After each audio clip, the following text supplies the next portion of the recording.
We need to clear out all this old junk, my son said. He was standing in the middle of my attic, his hands on his hips, silhouetted against the single dusty window. David, my son. Sunlight cut through the grime on the glass, illuminating a million dancing dust motes. It was the attic of my life, the house my Arthur had bought for us 47 years ago. The house I had filled. His wife, Karen, stood near the stairs, one hand holding a surgical mask over her mouth and nose. As if my memories were a contagion. It's a fire hazard, Mom, David said, his voice echoing slightly in the cavernous space under the eaves. He nudged a stack of my late husband's old journals with the toe of his expensive shoe. Honestly, what are you ever going to do with all this? I didn't answer. I just stood there, my hand resting on the smooth, worn wood of the banister. My knuckles were swollen with arthritis, the skin thin as parchment. I watched him. I listened. What was I going to do with it? I was going to live with it. I was going to breathe it in. The smell of cedar from the old trunk, the faint scent of my mother's lavender sachets still lingering after all these years. The dry, papery smell of history. My history. And this thing, he said, turning his attention to a large, canvas-wrapped object leaning against the far wall. He pulled back a corner of the dusty sheet. It was the painting. Arthur had bought it for me on our 10th anniversary. From a young man down in the French Quarter, a black artist with paint under his fingernails and a fire in his eyes. It was a simple scene. A woman sitting on a porch swing at twilight, a field of sugarcane stretching out behind her. The colors were deep and moody, purples and blues, and the last fiery slash of a Louisiana sunset. It wasn't famous. It wasn't worth a fortune. It was just ours. This could be worth something someday, David said, his voice changing. It had that speculative tone it got when he was thinking about money. We should get it appraised. But the frame is dated. We'd have to get it reframed. Karen lowered her mask. David, honey, it's probably not worth the cost of the frame. It's so dark. He waved a dismissive hand. Still, I'll take it. We can hang it in the guest room. Better than it collecting dust up here. He didn't ask. He declared. I'll take it. As if it were already his. As if my life were just a collection of assets waiting to be liquidated and distributed. I said nothing. My silence has always been a convenient vessel for people. They pour their own assumptions into it. My son assumed my silence was agreement. Or maybe senility. Didn't matter which. The result was the same. They spent another 20 minutes up there, pointing at my husband's service trunk, my wedding dress sealed in a box, the cradle Arthur had built for David with his own 2 hands. Junk. Fire hazards. Old stuff. Each word was a small sharp stone. I had a growing pile of them in my belly. When they finally came down, they were flushed with the righteousness of their own good intentions. Karen patted my arm. Don't you worry, Esther. We'll get a dumpster delivered next weekend. We can make a whole project of it. It'll be so much cleaner for you, cleaner. As if my past were a stain. David kissed my cheek. His beard was scratchy. We're just thinking of you, Mom. It's too much for you to manage. I smiled a small, tight smile. The kind I had perfected over decades. The smile that said, thank you for your concern, when my heart was saying, you have no idea who I am. I walked them to the door. Watched their expensive car pull away from the curb, leaving a puff of exhaust in the quiet afternoon air. Then I closed the door. The click of the latch was very loud in the sudden silence. I stood in the entryway for a long time. The grandfather clock in the hall, the one Arthur assembled from a kit, ticked its steady rhythmic heartbeat. Tick, tock. A lifetime measured in seconds. I did not cry. My tear ducts felt as dusty as the attic. Instead, I walked into the kitchen. My kitchen. The linoleum was worn in a path from the stove to the sink. The countertops were a pale yellow formica, scarred with the ghosts of 1,000 knives. I filled the kettle with water and set it on the stove. The whistle of it was a familiar song. I reached into the cabinet for a cup and saucer. Not the everyday mugs, but my good china. The one with the little blue flowers. I brewed a cup of strong black tea. Lapsang Sochong. It smelled of smoke and memory. I carried it not to my usual chair in the living room, but to the dining room table. A table that hadn't been used for a family dinner in over a year. I sat down. The wood was cool beneath my forearms. I looked at my reflection in the dark, polished surface.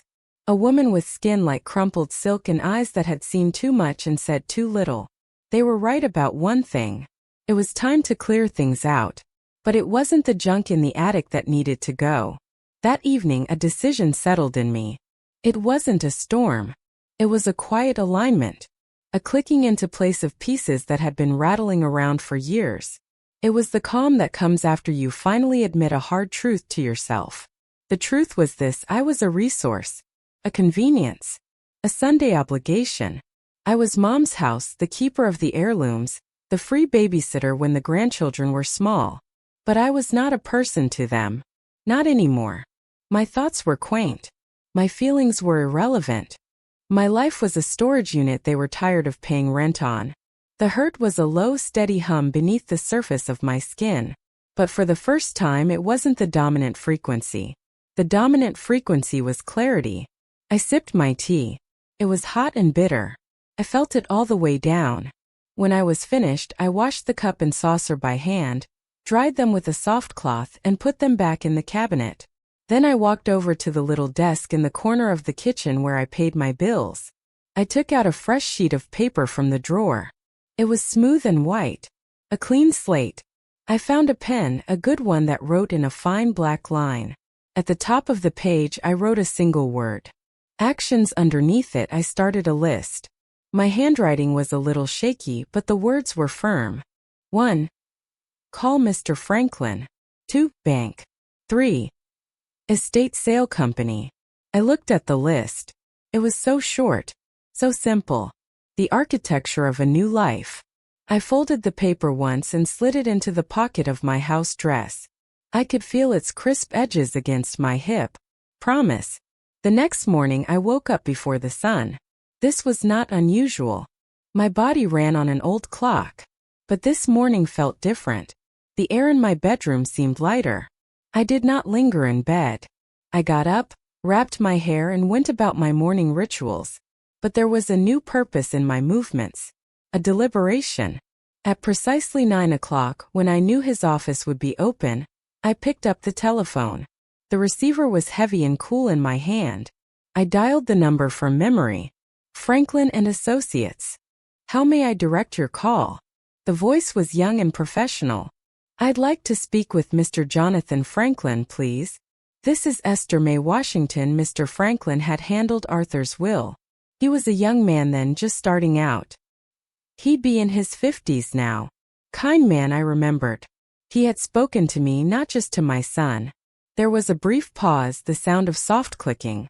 One moment, Mrs. Washington. A moment later, his voice came on the line, warm and steady.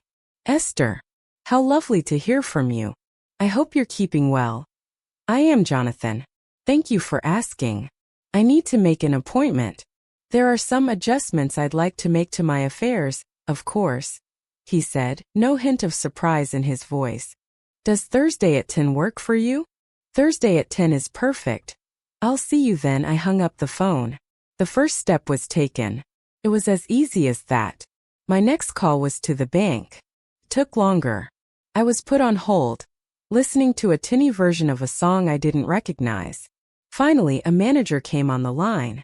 I explained in calm, simple terms that I needed to come in to discuss my accounts. I made an appointment for the following day. The third call was to a number I found in the phone book under estate liquidation. The woman who answered was named Carol. Her voice was brisk but not unkind. I told her what I wanted. She asked a few questions about the size of the house and the nature of the contents. I can have a team come out for a consultation on Friday, she said. We can walk through and give you an idea of the process and our commission. Friday would be fine. 3 calls. 3 appointments. The whole thing took less than 30 minutes. For the rest of the day, I moved through my house with a new set of eyes. I was no longer just living in it. I was assessing it. The worn velvet of Arthur's favorite armchair. The collection of porcelain birds on the mantelpiece. The heavy, handmade quilt on my bed, stitched by my grandmother. They were not junk. They were pieces of a life that deserved to be honored, not discarded in a dumpster. I felt a strange detachment, as if I were a curator of a museum that was about to be decommissioned. There was sadness in it, yes, a deep, aching grief for the end of an era. But there was also a quiet hum of anticipation, the clean, empty space that would be left behind.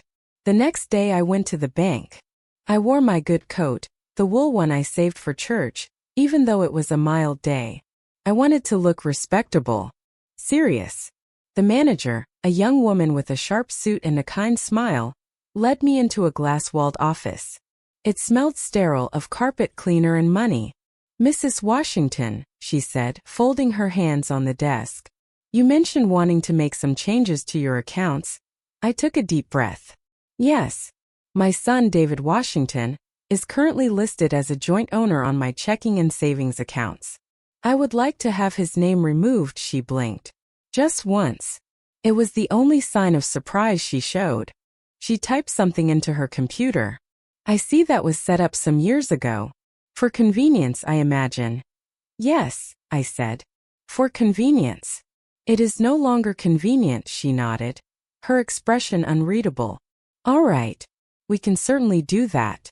We'll need you to sign some paperwork to open new accounts solely in your name, and then we'll transfer the funds." She explained the process. It was straightforward.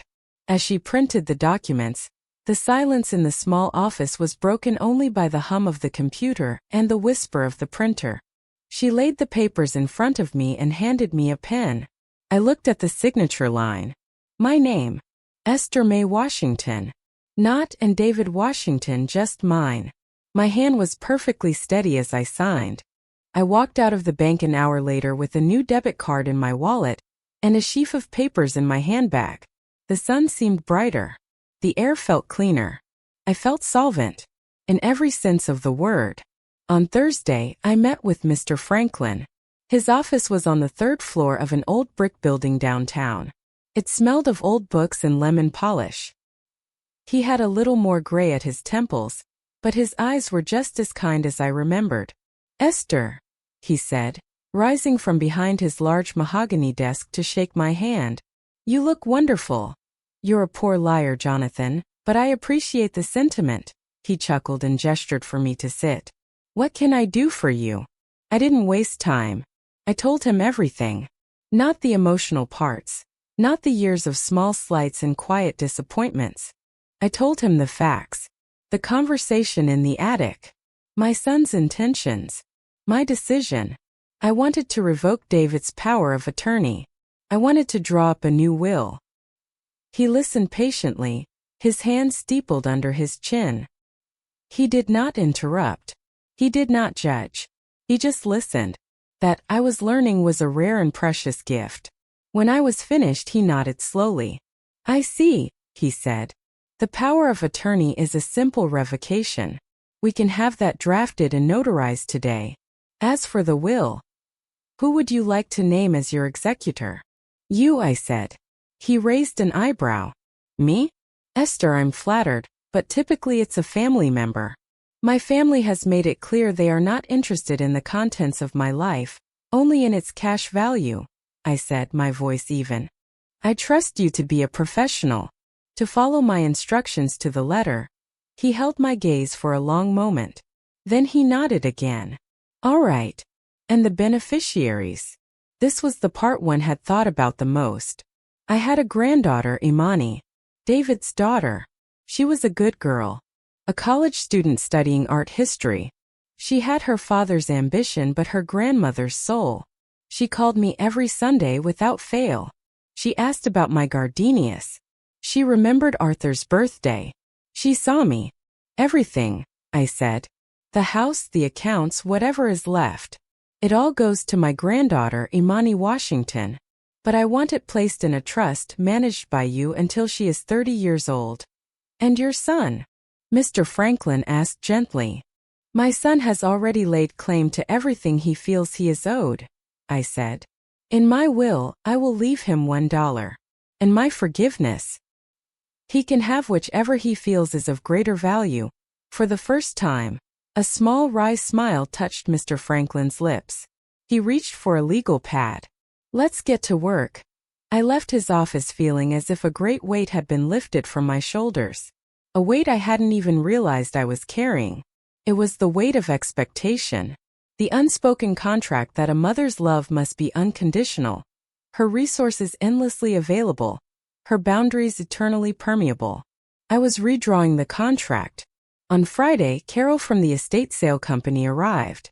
She was a whirlwind of efficiency with a clipboard and a measuring tape. She walked through every room of my house, her sharp eyes taking in everything. Unlike my son, she didn't see junk. She saw history. She saw value. "Oh, this is a lovely piece," she'd say, running a hand over the dining room sideboard. "Mid-century. Very popular right now," she admired my china. My collection of old cookbooks, Arthur's tools in the garage. When we got to the attic, she shone a powerful flashlight into the dim corners. She handled the boxes with a respect they had not been afforded by my son. Then she saw the painting. She pulled back the sheet and let out a low whistle. "Well now, who is this by?" "I don't know that he was anyone famous," I said. "A young artist in New Orleans. His name was Robert." She looked closer, at the corner of the canvas. "R. Devereaux," she read. "I know that name. He didn't become famous, not nationally. But he's very well regarded in certain circles. A wonderful example of Southern regionalism. This piece, Esther, this piece is quite special." I looked at the painting. The woman on the porch swing. Her face was in shadow, but her posture spoke of a quiet resilience. I had always thought it was me, or some idealized version of me. "My son wanted it," I said, my voice flat. Carol looked from the painting to me. She was a woman who had seen the insides of 1,000 family homes. She understood the stories that objects told. She didn't say anything, but her eyes were full of a sudden sharp understanding. "We'll feature it in the advertisements," she said. "It will bring the collectors." We went back downstairs and sat at my kitchen table. She laid out the contract. Her company would take a percentage. They would handle everything. The pricing, the advertising, the sale itself. All I had to do was decide what, if anything, I wanted to keep. "The sale can be in 3 weeks," she said. "That gives us time to prepare." 3 weeks. Felt like a lifetime and no time at all. I signed the contract. That night the phone rang. It was David. I let the machine pick it up. "Mom? Just calling to check in. We were thinking of coming by on Saturday to start on the attic. I can rent a dumpster. Give me a call back. Let me know what time works." His voice was casual, oblivious. I stood in the hall, listening to the disembodied sound of it fill my quiet house. When the machine beeped, I pressed the delete button. The click was satisfying. A small act of power. I did not call him back. The next day, Saturday, I spent my time sorting. I went through every drawer, every closet, every box. Carol had given me a roll of green stickers. "Put these on anything you're keeping," she'd said. I was ruthless. I kept a small box of Arthur's letters. My grandmother's quilt. The family Bible with its crumbling pages and 100 years of names inscribed inside. I kept a handful of photographs. I kept my gardening tools. I placed a green sticker on the cradle Arthur had built. Not for David. For Imani. For a future I might not see but one I could still provide for. Everything else I let go. The furniture. The dishes. The clothes I hadn't worn in years. The countless objects that had once seemed so essential. I touched each one, said a silent goodbye to the memory it held, and moved on. It was a painful process. A shedding of skin. But it was also liberating. I was unburdening myself. Around noon, a car pulled into my driveway. David's car. I watched from the window as he and Karen got out. He was already talking, gesturing at the house. He looked annoyed. The doorbell rang. I did not move. It rang again, a long, insistent peal. Then knocking. "Mom? Are you in there? I told you we were coming today." I sat in Arthur's armchair, the one without a green sticker, and listened to the sound of my own steady breathing. More knocking. Louder this time. Karen's voice higher pitched. Esther? Is everything all right? We're getting worried. It was their favorite word. It was a word that meant, why are you not complying with our expectations? Finally, I heard David's frustrated sigh through the door. Fine. I guess she went out. I'll try her later. I heard their footsteps on the porch, the crunch of gravel as the car backed out of the driveway. I waited until the sound of the engine faded completely. Then I got up and made myself a sandwich. The phone started ringing an hour later. I didn't answer. Voicemails began to pile up. Mom, it's me again. Where are you? Call me back. This is not funny, Esther, it's Karen. David's very upset. We drove all the way out here. The least you could do is answer your phone. We're worried, Mom, for God's sake. Pick up the phone. I'm about to call the police to do a wellness check if I don't hear from you. The threat hung in the air. A wellness check. The ultimate tool of concerned children.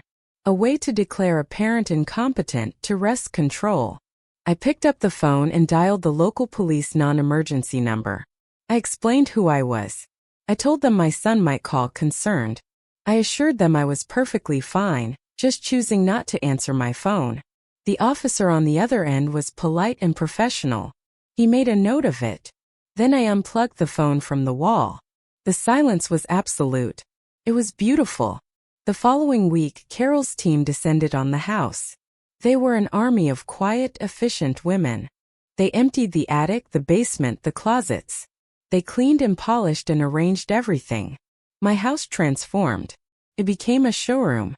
Price tags, small white rectangles of judgment, appeared on everything. My wedding china. Arthur's record collection. The sofa we bought in 1978. The painting was given a place of honor in the living room, set on an easel and lit with a special lamp. It glowed with an inner life I had almost forgotten it had. I confined myself to my bedroom, which they had agreed to leave untouched. I sat and read, listening to the sounds of my life being catalogued and priced. That Tuesday there was a soft knock on my bedroom door. It was Carol. There's a young woman here to see you, she said. She says she's your granddaughter. My heart gave a little leap. Imani. Send her in, I said. Imani came into the room and her eyes went wide. She looked from the bare walls to the few green stickered items clustered in a corner. Grandma? What's going on? Dad said he said you weren't answering your phone. He's losing his mind. She came and sat on the edge of the bed. She took my hand. Her skin was warm and soft. I'm fine, baby, I said. I'm just cleaning house. She looked into my eyes. And unlike her father, she saw what was really there. She saw the years of hurt, the quiet resolve. She was an art history student. She knew how to look beneath the surface. The attic, she whispered. I heard them talking. Dad was awful. A single tear escaped my eye and traced a path through the wrinkles on my cheek. I hadn't realized it was there. Imani squeezed my hand. Oh, Grandma. I'm so sorry. Her apology was genuine. It was for her father's cruelty, for her mother's complicity. It was for my pain. It was the apology I would never get from them, and it meant everything. It's all right, I said, my voice thick. It's time. We sat in silence for a while. Then she looked around the room. Her eyes fell on the family Bible. Are you selling everything? Almost everything, I said. The things that matter I'm keeping for you. Her eyes filled with tears. You don't have to. I know, I said. I want to. She stayed with me for the rest of the afternoon. We didn't talk much more about the sale. Instead, I told her stories. I told her about the man who sold me the painting. I told her about meeting her grandfather at a church social. I opened the box of his letters and we read one out loud. His elegant script full of a young man's love and hope. I was giving her the context. The stories that made the objects breathe. I was giving her the history her father had dismissed as junk. When it was time for her to go, she hugged me tightly. I love you, Grandma. I love you too, Imani. More than you know. As she was leaving, she paused in the living room and stood before the painting. It's beautiful, she said. It looks like you. I always thought so, I said. The sale was scheduled for a Saturday. The advertisement had run in the local paper, featuring a picture of the painting. Estate of Esther, Washington, it read. The wording was Carol's idea. It created a certain finality. The day before the sale, David came back. This time he was alone. He must have seen the large sign planted in the front yard. Estate sale. Saturday 9 a.m., he didn't knock. He used his old key. The sound of it in the lock was a violation. He walked into the house and just stood there, in the middle of the living room, turning in a slow circle. His face was a mask of disbelief and fury. "What have you done?" he said, his voice low and dangerous. "I was sitting in my bedroom with the door open. I did not get up. I'm clearing out the junk, David. Just like you suggested." He strode to the bedroom door. He looked older than I had ever seen him. The anger had carved new lines around his mouth. "This is insane. You're selling my father's things. My childhood. Your childhood is in your memory, not in a sofa," I said calmly. "These are my things. I am choosing to sell them." His eyes landed on the painting displayed on its easel. He saw the price tag attached to the frame. His jaw tightened. "The painting. You're selling the painting. I told you I wanted that. You told me you would take it." I corrected him gently. "You never asked. You said it was junk, but you thought it might be worth something. It seems you were right. This isn't about money," he shouted. "This is about you punishing me. Because we wanted to clean out the attic? This is some kind of twisted, senile revenge." There it was. The accusation. The dismissal of my sanity. It was the only way he could process this. My actions couldn't be rational. They had to be a symptom of a failing mind. Because the alternative that he had pushed me to this was unthinkable. I looked at him. My son. The baby I had held in my arms, whose future I had dreamed of. The man he had become was a stranger to me. "I heard what you said in the attic, David," I said, my voice as quiet as the dust motes. "I heard you call my life a fire hazard. And I heard your wife agree. I am not punishing you. I am listening to you. For the first time I am taking your advice." He stared at me speechless. The truth of my words seemed to suck the air out of the room. "This house," I continued, "will be sold after the sale. I have revoked your power of attorney. I have changed my will. You are no longer my executor. You are no longer my responsibility." The color drained from his face. He looked not angry now, but afraid. He was losing control. "You can't do that," he stammered. "You're my mother." "Yes," I said. "I am. And I have been your mother for 45 years. I have cooked and cleaned and cared and worried and given. And I am done. I am tired. I am going to spend what time I have left being Esther." He opened his mouth to say something, but no words came out. "You should go now, David," I said. It was not a request. "The key you use no longer works here. I had the locks changed this morning. You will need to leave it on the counter." He looked at the key in his hand as if he had never seen it before. Then he looked at me. He was searching for the woman he knew. The pliable, silent, accommodating mother. She was not there. He turned without another word, walked to the kitchen counter and placed the key down. The small metallic sound was the breaking of the final chain. Then he walked out the front door and closed it softly behind him. The day of the sale was bright and clear. I stayed in my room, the door closed. I could hear the murmur of voices, the footsteps of strangers walking through the rooms of my life. Carol knocked around noon. "The painting sold," she said, her voice soft. "A young woman bought it. An art student. She said it spoke to her. She paid the full asking price without even blinking." I smiled. Imani would have liked that. By the end of the day, the house was nearly empty. Only the green-stickered items and a few large pieces of unwanted furniture remained. The echoes were different. It was the sound of emptiness, but also the sound of possibility. A week later, the house was sold.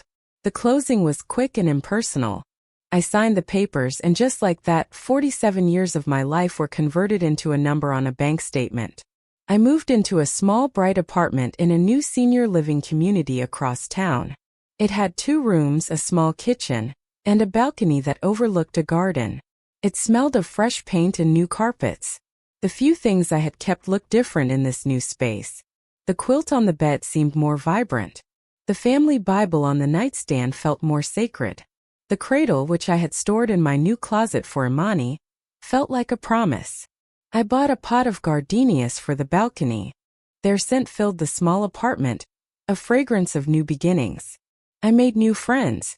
A woman named Rose from down the hall, a widow like me with a sharp wit and a love for gospel music.